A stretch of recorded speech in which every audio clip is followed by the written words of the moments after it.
Hi, NATO here. Uh, I want to talk to you guys about something that's a little bit more on the personal side, and I know this video is going to get a lot of flack. I don't really care. We have a problem in our school systems. We have a problem in our streets, in our big cities, and our small towns. This is a problem that is not unique to the United States. It happens everywhere in the world, but it has a tendency to have a bigger because we hear about it so much more in the U.S. because we can never turn off the news in the United States. We have a lot of violence in this country, not only in our schools but in our streets, and I believe this is primarily because our children are literally running amok. There's more violence in schools that are, as you see, almost all these school shootings are predominantly white kids. The shooters are white kid, and the victims are white. This is primarily because that's where you're gonna find them. White kids are predominantly running intermingled together in the school building, in the suburbs, and in small towns. In urban areas like Chicago, New York, Los Angeles, a lot of the social interaction happens outside of school. Okay, so a lot of the crimes that are being committed, as far as violence towards each other, is happening outside of school or after school hours because that's where most of the interaction takes place. So it's a proximity to your peers that is why we see so many school shootings in it being white perpetrators and white victims, and so much street crime tends to be, which is primarily the more urban areas, which are higher density of minorities, is because of the proximity to your peer groups during extended periods of time. And you know where people are going to be during school, and you know where people are going to be after school. I mean, you just happen to know for your specific area where people that you're looking for are going to be. This is not a race thing. This is just a cultural thing between suburbs, rural areas, and urban areas. It doesn't matter your race. It's just geography of your location. That being said, with the proximity of where people commit these violent acts, I want to talk to you about some of the behavior that's increasing. When I was younger, I was bullied. A lot of people are. Even some of the more popular kids were still bullied in some ways. I was kind of a mix between popular and not popular. I was popular because I threw some pretty crazy parties. In fact, even when I went to college, the light systems and the dancing poles I had in my house were way better than anything that the bars had in my college town. So I was pretty proud of that. I've had some. I think I still had the record for some of the largest house parties in my high school, and I'm proud of that. Even though I wasn't friends with everyone in my high school, it's just one of those things. You try to be popular by throwing parties. Anyway, I was bullied, and a lot of the people here have talked about being bullied.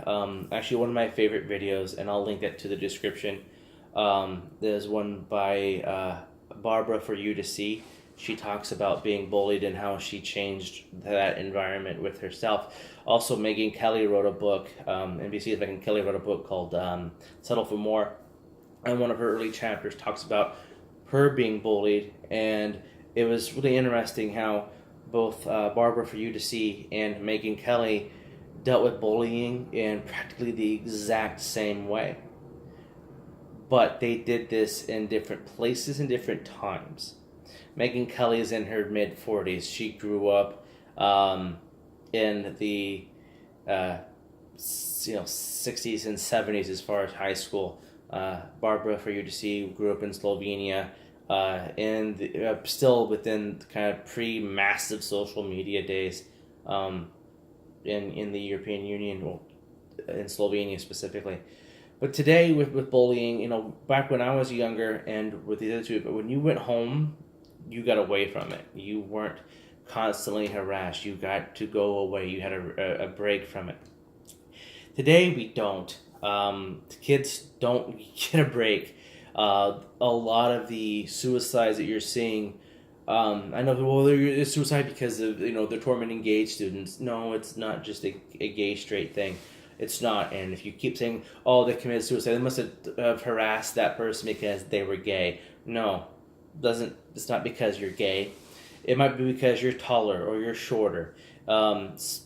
Sometimes it might be because of what your dad does, or because of what your mom does, or what. There's so many variety of things. Anything that makes you different with children is going to make you an outsider. And if you learn enough about human psychology, and everyone should read more about social psychology, humans will naturally cultivate into different groups. It's just a social construct of the human mind. It transcends culture, it transcends ethnicity, it transcends nationality, it transcends sexes. It's everybody. Everyone will find a group that they associate more with than another, and you're just going to do that. That's human nature. Trying to fight that is dumb, right? And even the Borg in Star Trek have a collective. They have a group nature, and they are the inside group, and everyone else is the outside group. It's just the size of your group. It doesn't mean that you don't have outside groups. Okay.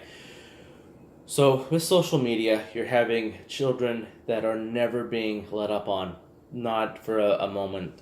It's constant.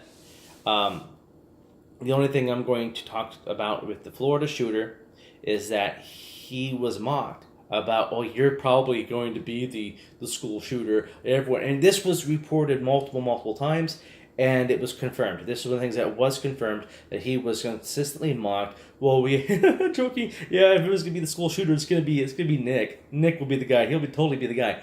Why are you joking about that? This is a person who the school already wouldn't allow him to bring in a backpack for fear of a gun, and you're letting students mock him that he's going to be the school shooter. That's gotta mess with people's heads. If you look at a lot of the other school shootings, there's been, with the exception of Columbine, I think almost all of them are one shooter. One. A child between the ages of 12 and I think Nick's been the oldest at 19. I think it's pretty much somewhere between 12 and 17 years of age that are other school shooters. With the exception of Columbine in 1989, I believe all school shootings that involve targeting students by students has only been one gunman. And also, like in movie theaters, it's been one stupid gunman. That's it. It's just the one. However, the number of victims are 13, 15, 17, 25, whatever. There's, and I understand that you're scared, and everyone's trying to deal with it, but there's one of them and a lot of you. If I ever have children, I'm going to teach them how to deal with bullies. And part of my problem with bullies is I had a hard time wanting to stand up for myself, because I didn't want to get in trouble with the authorities, with my teachers, because I was trying to be the good kid. I didn't want to be bullied. I didn't want to cause problems. So I didn't know how to interact with it. I had a hard time asking for help and dealing with it, because I didn't really know how, and I couldn't act out against my bullies because I didn't want to get in trouble until I hit a wall. Like Megan Kelly and Barbara, there was a physical confrontation, and once that happened, I was left alone for a while. I had more than one bully, so it was different with me. But I got reprised after, physical altercation with my bullies. What's happening with these kids, and as they grow up, is that they're not being able to develop lasting relationships because of social media. Social media has a tendency to shallow out meaningful relationships. It's easier for people to be constantly harassed. It's easier to create in and outside groups because you can create groups that you can not allow other people to join, and then mock the person or the people on the outside. We need to, one, deal with this behavior, and social media needs to decide we're not going to allow this to happen. There was a Mexican girl in California who committed suicide not because she was a lesbian or bisexual or whatever. She was just the different kid. And there was another person. I think she was actually Irish in Canada, and she was just different.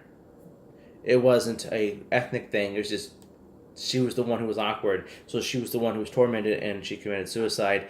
And most of the bullying happened online. Even after the suicides of each of these students, the mocking of the deceased child never stopped. The students kept mocking them in spite of their families' pleas to please let our child rest in peace. Social media has done nothing to prevent this, stop this, or even tackle it, or even acknowledge it as a problem. I believe that Facebook, Twitter, Instagram, all of them should be held liable if you report an activity of social bullying, cyberbullying, that the accounts associated with it, they should have a punishment. In fact, I think for certain types of behaviors on social media, you should be banned from the platform.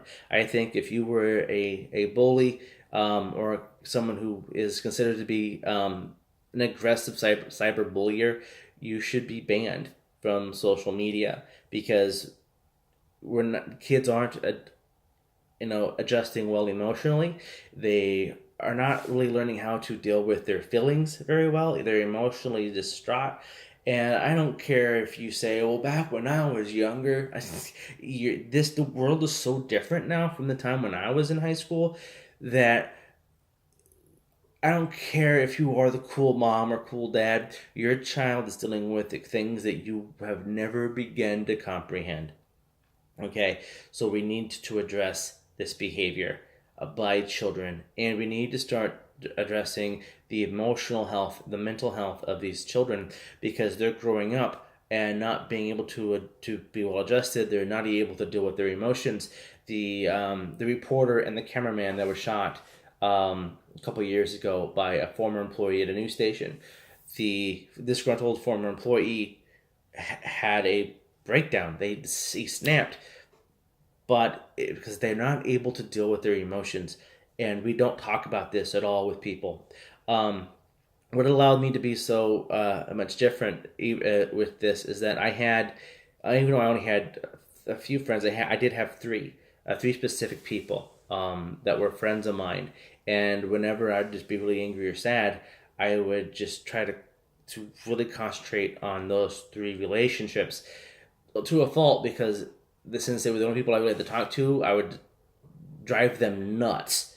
I was very isolated, especially after my father passed away. I was very isolated from peers, and so the one friend I really did have, I kind of really had to burn them out on my being there, because I really had no one else. So she had to take the blunt of just, I needed someone to have positive interactions with. Nowadays, kids are having less and less of those actual, real positive interactions. It's all social, and it's not all good. Very little of it's good. My social networks on here, most of my interactions aren't positive anymore.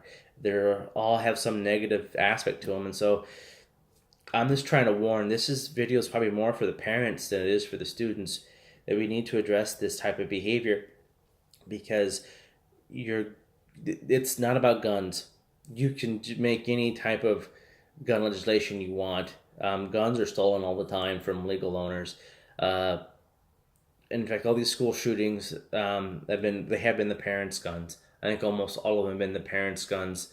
Or with Cruz, it was his actual own firearm, but a lot of them, like the Kemp Kinkle incident, which was before Columbine, he had a lot of problems, and he actually only shot up his school after he killed both of his parents. His problem was with his parents.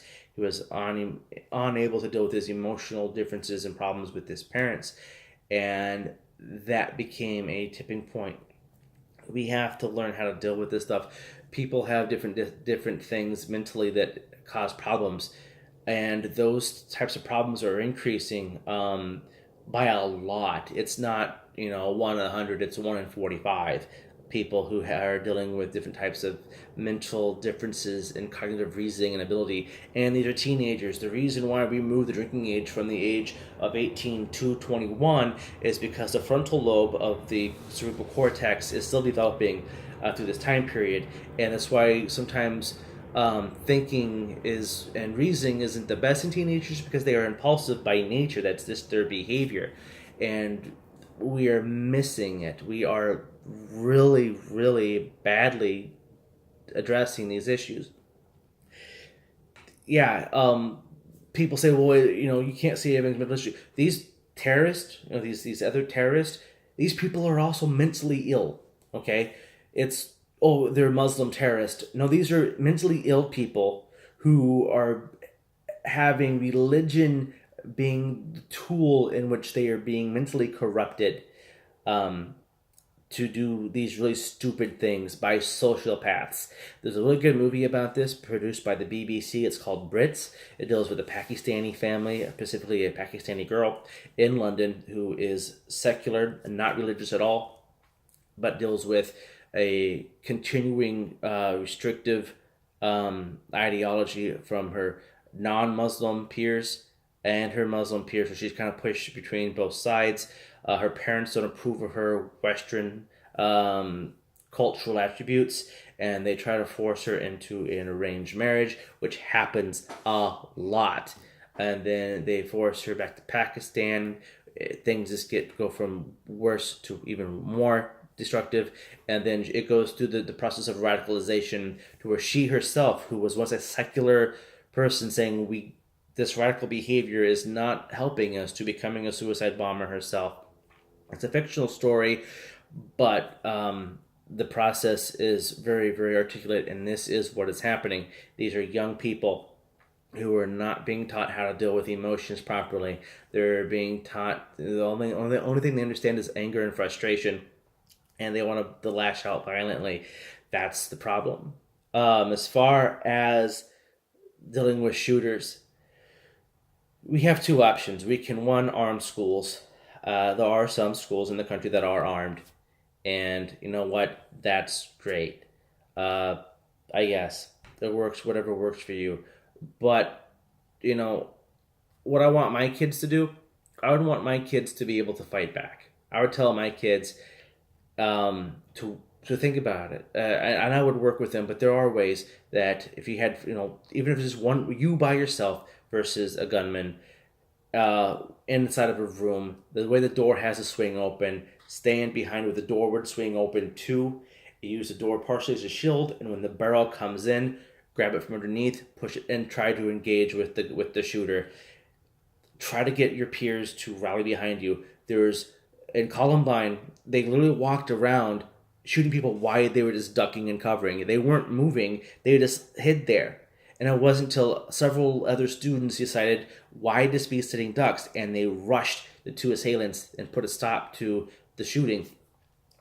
That needs to be a behavior that we need to deal with our children. Hey, I don't want you to be in a situation where there's a school shooter. That would be horrible for me as a parent to have this conversation with my kid, but I would tell them that there's probably going to be one of them. And if you ever fired a firearm before, even the semi-automatics, if you try to pull that trigger really fast to shoot very, very fast, you're going to lose your control. You're going to be shooting in the air and in the dirt very quickly. You have to slow down your rate of fire to be able to control that. So you're going to get maybe a shot every 3 to 5 seconds.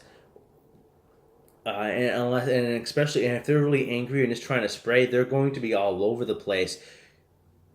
The chances are one of you will probably end up getting shot. But I would 1 to 2 deaths compared to 30. If I know this is hard to fathom, but that's just going to be a thing. And I would hope that my kid would fight back through just conventional bullying or a school shooter situation. I would never want my child, I never want anyone's child to be the aggressor in the situation, but I would want them to be the defender. I would want them to be able to stand up for what they believe in. They believe in safety and they believe in what is right. So they should do what is right. And, that coach down there in Florida, I bet you he wished he was armed. He was shot and killed trying to shield students from the gunman. If that coach, I think Freese was his name, if he himself would have been armed, he was a security guard. Most likely he did have some training in firearms. He could have stopped it. This isn't about a gun control debate because there would be ways of doing it. It's what happens with these situations if the student comes in and targets 2 or 3 specific people. The shooting happened just prior to this was the guy came in, targeted specific students, his specific tormentors, took them out, and that was what he wanted. With Nip Cruz, there was a wider body of students who caused him problems, and so he just said, if I'm going to go, I'm going to go take them all out, and that's horrible. But just think about this. I want a discussion, not screaming and yelling.